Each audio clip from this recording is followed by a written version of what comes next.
मुनीब, आपकी भी यही राय है, आपका भी यही ख्याल है जो अहमद बिलाल महबूब साहब कह रहे हैं? देखिए, सबसे पहली और बुनियादी बात ये है कि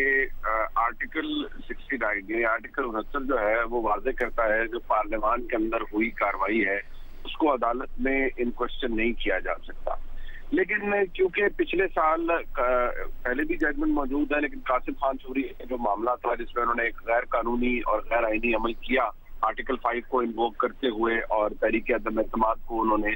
रद्द कर दिया था, अदालत ने उसमें ये तहरीर किया और ये एक प्रेसिडेंट है कि अगर कोई गैर आईनी अमल हुआ है पार्लियामान के अंदर भी और वो कार्रवाई का हिस्सा है तो उसको अदालत इन क्वेश्चन कर सकती है और उस पर फैसला भी दे सकती है।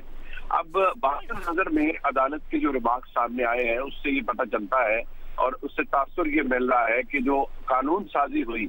वो आइन से मुतसादिम है और जो नुक्ता पाकिस्तान तहरीक इंसाफ या बहुत से वकला उठा रहे हैं कि आइन में तरमीम के बगैर इसके अंदर ये प्रैक्टिस एंड प्रोसीजर एक्ट आ नहीं सकता था और 184 के अंदर आपको तब्दीली 184 की हैयत में तो तब्दीली हुई नहीं, ये तो प्रैक्टिस एंड प्रोसीजर की बात थी। लेकिन जो अदालत की आज की राय है वो तो यही लगती है, जिसके बारे में मुझे पहले से भी मैं अर्ज करता रहा हूँ कि हमारे में ये रिवायत रही है और प्रेसिडेंट मौजूद है कि पार्लियामान का बनाया हुआ कानून 2012 में भी स्ट्राइक डाउन हुआ और आइन से मुतसादिम करार दिया गया। ये काम जो पार्लियामान ने किया है जो कि पार्लियामान का इस्तेहकाक है, लेकिन क्योंकि ये अदलिया के बारे में है और एक खास प्रैक्टिस के हवाले से है और चीफ जस्टिस साहब और उनके जो हम ख्याल जज साहिबान है वो बड़ा जेलसली करते हैं अपने टर्फ को, लिहाजा इस कानून साजी का अंजाम भी मुझे वैसा ही होता हुआ नजर आता है, क्योंकि इससे ये एलिमेंट अलग नहीं किया जा सकता कि ये बड़ी हरिडली किया गया। इसके टाइमिंग के ऊपर बड़े सवालात हैं और इसके अंदर एक मसला वेस्टेड इंटरेस्ट का भी है। लिहाजा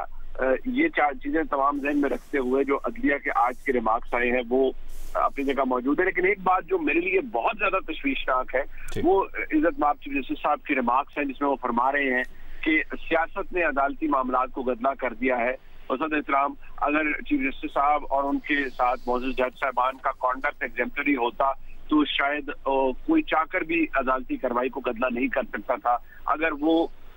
फुल कोर्ट की इस्तिदा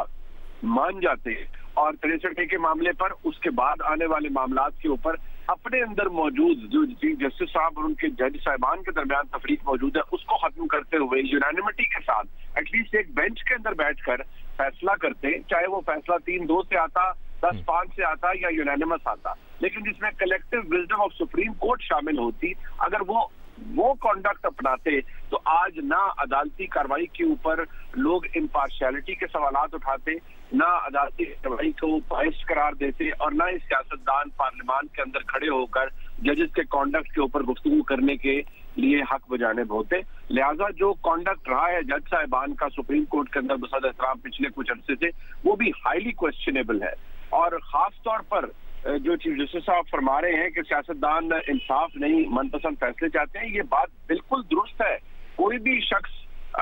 कोई भी सियासतदान यकीनी तौर पर चाहेगा कि अदालती फैसले जिस तरह वो चाहता है उस तरह हो, ये तो कोई भी लिटिगेंट चाहेगा कि उसके हक में फैसला हो। लेकिन मसला ये है कि अगर जज साहिबान खुद ऐसे बेंच तश्कील देना शुरू कर दें जिसमें वो ये कहें कि क्योंकि मैं इस तरह का बेंच तश्कील दूंगा लिहाजा फैसला वो आए जो मेरी सोच है, तो मामला वहां खराब होगा।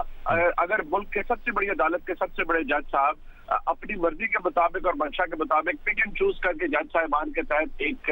को शामिल करके एक बेंच तश्कील देते हैं और फिर उस तरह फैसले आते हैं और हम ख्याल बेंच तश्कील दिए जाते हैं, खास तरह के केसेस खास तरह के बेंचेस के सामने आते हैं, तब सबसे बड़ा जो जुडिशियल इंडिपेंडेंस का प्रिंसिपल है वो वायलेट उस वक्त होता है। सियासतदान तो चाहेगा मैं अगर लिटिगेंट हूं तो मेरी भी ख्वाहिश होगी कि अदालत फैसला मेरे हक में दे, ये तो किसी भी लिटिगेंट की ख्वाहिश हो सकती है। हाँ, सियासतदान की ज्यादा हो सकती है, लेकिन जो काम इम्पार्शियलिटी का है वो चीफ जस्टिस साहब का था। बसद एहतराम वो उसे करने में उस हद तक कामयाब बल्कि बिल्कुल भी कामयाब नहीं हुए, खास तौर पर पिछले कुछ